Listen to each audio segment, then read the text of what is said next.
E eu foquei nas empresas de grande porte aqui no Brasil. E o que eu descobri de inovador é que, de fato, essas práticas são favoráveis ao desempenho. Então, quer dizer que gerir riscos é importante para o processo inovativo.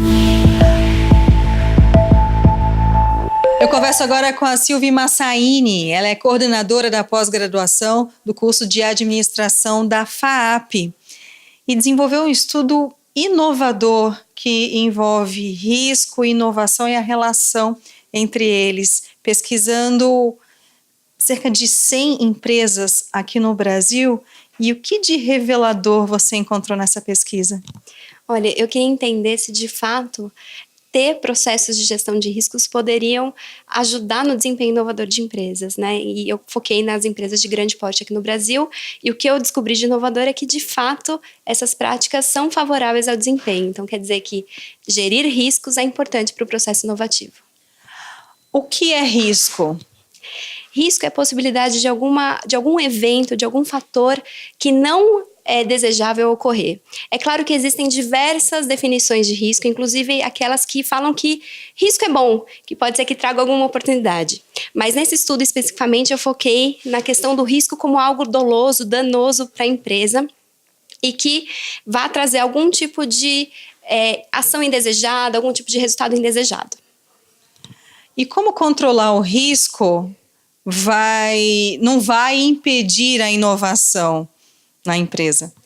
Essa era justamente uma suspeita, né, no início do estudo, porque muitos dizem, a gestão de risco é importante, principalmente num processo de inovação, onde a gente tem tantos riscos e tanta coisa precisa dar certo, né, lidar com complexidade e tudo mais. Só que, ao mesmo tempo, gerir riscos, às vezes, pode trazer uma posição demasiadamente conservadora das empresas. Então, o que a gente percebeu é que, diferentemente do que se achava, né, que a gestão do risco pode, às vezes, enfaixar as empresas, isso, na verdade, vai permitir que o caminho para a inovação seja trilhado de uma forma mais certa e mais efetiva. Essa pesquisa foi seu doutorado pela USP. Qual o perfil das empresas pesquisadas? Eu pesquisei empresas de grande porte que estão sediadas no Brasil, mas essas empresas podem ser empresas de capital nacional, estrangeiro ou até misto. Por que eu foquei nessas empresas? Porque essas empresas, por serem grandes, têm maior acesso a esses modelos de gestão de risco e era justamente isso que eu queria identificar. Empresas, às vezes, de menor porte, pode até ter algumas práticas de gestão, mas que ainda não é feita de uma forma integrada e formalizada de acordo com os processos estabelecidos de Enterprise Risk Management. E quais os critérios, o que você determinou como risco na sua pesquisa para que as empresas pudessem responder ao questionário? A questão do risco, ela foi focada para o processo de inovação. Então, a pesquisa revelou 6 grandes dimensões de risco dentro desse processo de inovação. Uma delas é a questão do risco financeiro e operacional, que envolve a perda de recursos, o desperdício, às vezes a alocação, a falta de financiamento, né, para uma inovação, ou até mesmo a falha de processos operacionais que às vezes não são bem determinados. Então, essa é a primeira categoria. A segunda categoria é a questão da regulamentação. Então, as leis que regem as inovações, toda a parte política entra aí dentro também, a parte legal, né?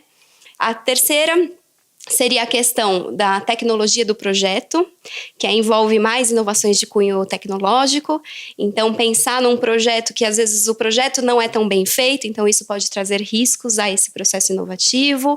Ou então, há algum problema aí de falta de recursos para o projeto em si, às vezes tecnológico até, né? A tecnologia ainda não está integrada nesse ambiente da inovação, então pode trazer novos fatores de risco. Além disso, eu tenho também os riscos colaborativos, né? É a questão quando há uma colaboração para inovação, por exemplo, e um parceiro às vezes pega essa ideia e desenvolve um outro produto com essa ideia, né? Por exemplo. E o que mais representa risco para as empresas? A gente ainda tem mais 2 categorias de risco.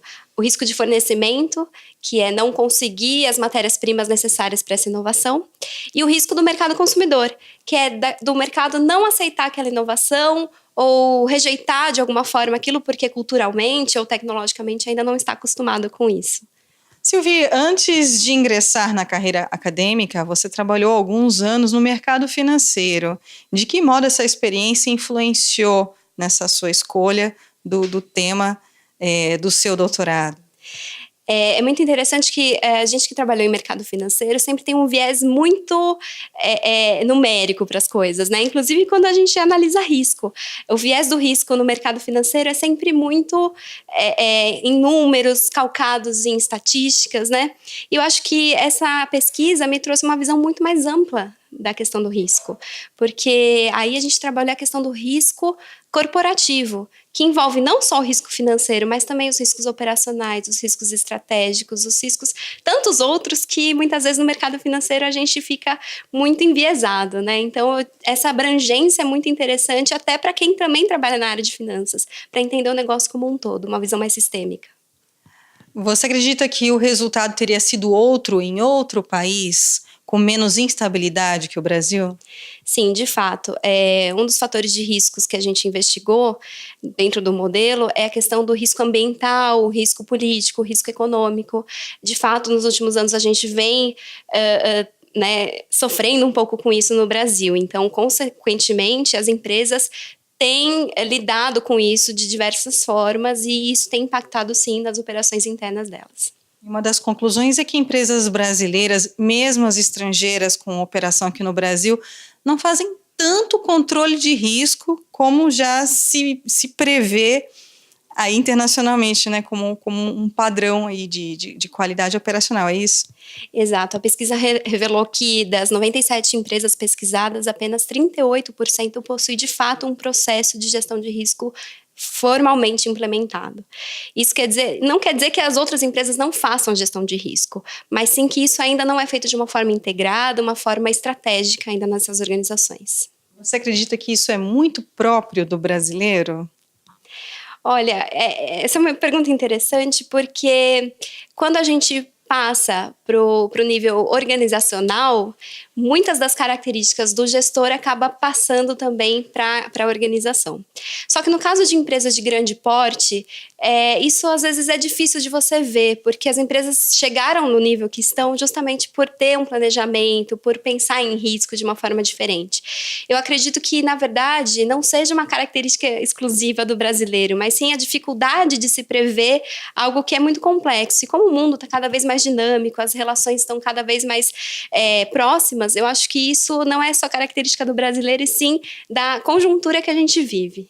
Porque o empresário brasileiro é conhecido como super-herói, né? Sobreviver e manter a empresa operando e lucrativa em meio a crises, enfim, mudanças de regras e uma série de dificuldades que não teria em outro lugar, não é verdade? Sim. E é justamente por isso que eu achei muito interessante eu fazer essa pesquisa, né, para entender um pouco como que essa gestão de risco se dá no contexto brasileiro. Pesquisas internacionais já revelam que o processo de gestão de risco há uma dificuldade dos gestores em realizarem, né, um processo mais proativo, né? E aqui no Brasil isso ainda se torna um pouco mais difícil justamente por essa conjuntura, né? Então acredito que é um tema super relevante e que pode ajudar muitos gestores aí para pelo menos trilhar um caminho mais sólido. Agora a pesquisa está fresquinha, você acabou de apresentar e conquistar o seu doutorado. Para onde você já levou o resultado dessa pesquisa? Para a sala de aula, para empresas? Como é que está a divulgação? As empresas participantes mostraram interesse em receber os resultados da pesquisa, então esse foi um primeiro passo, né, de divulgar já para as empresas participantes esse resultado consolidado. E também em universidades, onde isso já é discutido, eu tive o prazer de ministrar algumas palestras, né, mas eu acredito que isso ainda vai dar muito pano para manga, né, porque ainda tem muitas, não só na parte acadêmica, mas também na parte das empresas, né, que ainda sofrem com essas dificuldades do dia a dia, que talvez uma gestão de risco possa ser uma resposta, né? Uma das muitas respostas que elas precisam. E a fundamentação para essa pesquisa? Quem já desenvolveu lá fora? Quais os autores ou empresas que tenham servido como inspiração ou exemplo para você verificar como isso ocorre, se isso está ocorrendo aqui no nosso país? A gente tem um manual, que é o Manual de Coso, né, que é a grande referência, mas autores como Deloitte, outros estudos de Harvard, por exemplo, foram utilizados nessa pesquisa, justamente para fundamentar e para direcionar aí o estudo. Da parte de inovação também, estudos relacionando inovação aberta, como Chesbrough, estudos que datam desde a época de Schumpeter, né, para entender essa questão da inovação e do surgimento dela, também foram pesquisados justamente para fornecer um embasamento teórico mais sólido. E planos a partir de agora? Bom, em relação à pesquisa, eu acho que ainda é um campo muito interessante e há uma série de questões que podem ser trabalhadas, até mesmo o entendimento do risco para cada gestor e como o apetite a risco é importante na hora de determinar as estratégias para a gestão do risco. E em termos empresariais, eu acho que os gestores precisam ficar mais atentos, né? Eu entendo a dificuldade em se estabelecer, às vezes, procedimentos e mudar uma cultura da empresa, mas realmente é muito importante ter um ambiente interno que sustente esses objetivos. Então, o apoio da auto-administração, manuais e ferramentas mesmo para que esse processo de Enterprise Risk Management ocorra nas empresas é muito importante. Quem tiver interesse e quiser ver os resultados, ou mesmo até começar a pensar em aplicar essa cultura dentro das empresas, como tem acesso a essas informações? Essas informações são públicas, né? A tese foi defendida pela USP, então está disponível no Teses USP para consulta. Até mesmo aqueles que não quiseram responder à pesquisa e devem ter se arrependido, porque informações assim só agregam, né? Exato, acho que é importante para o gestor ele sempre se informar e conhecer aí novas ferramentas que possam auxiliá-lo nos dias a dia dos negócios. Silvi, muito obrigada por essa participação tão especial aqui com a gente na Educascope TV. Eu que agradeço, foi um prazer. Prazer é nosso. Luciane Miranda para a Educascope TV.